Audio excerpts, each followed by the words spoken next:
Hello, dear students. This is Vivek Vaibhav, and you are watching lecture on earthquake. And in this lecture, we are going to discuss seismic wave. Before that, we must have learned what is earthquake, what is the meaning of earthquake, and what is the cause of earthquake, and the magnitude of earthquake. What is seismology, seismograph, Richter scale, different types of scale, and this class only for seismic waves.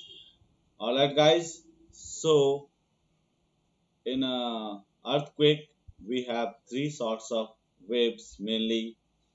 Tsunami is not called seismic waves. It is generating from seismic waves, but not whole and soul seismic waves. So we have three sorts of seismic waves. One is primary, second secondary waves, and the third one is tertiary waves.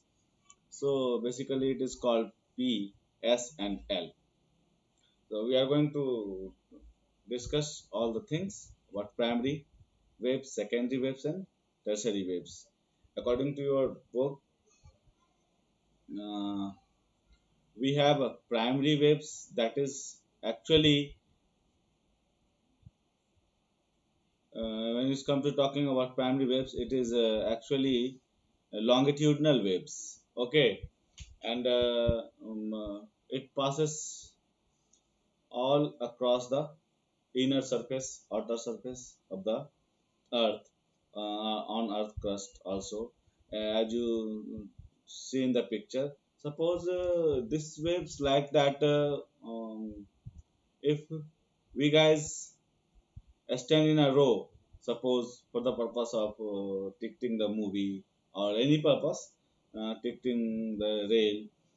Um, After that, in the last of the row, there is a man who was standing there in the last of the row.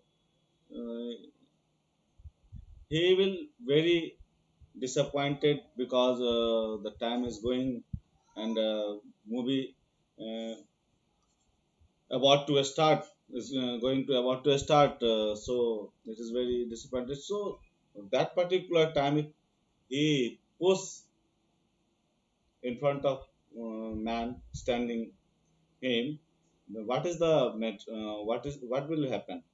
The thing is that all the man standing that row is feel some pushes and some pressure, some pressure exerted on him. And in the first of the row, that man buying the ticket is actually feeling some what uh, some sorts of push, less push in comparison to all the man behind him.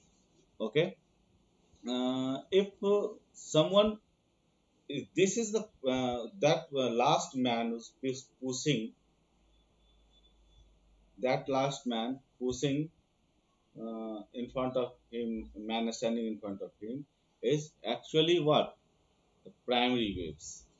As you know that longitudinal waves and transverse waves. Longitudinal waves sound like waves is longitudinal waves.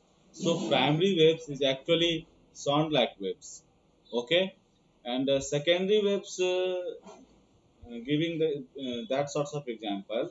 If anybody between the line of that row uh, making 90-degree and he or she left the line will leave the line that particular time is actually secondary waves.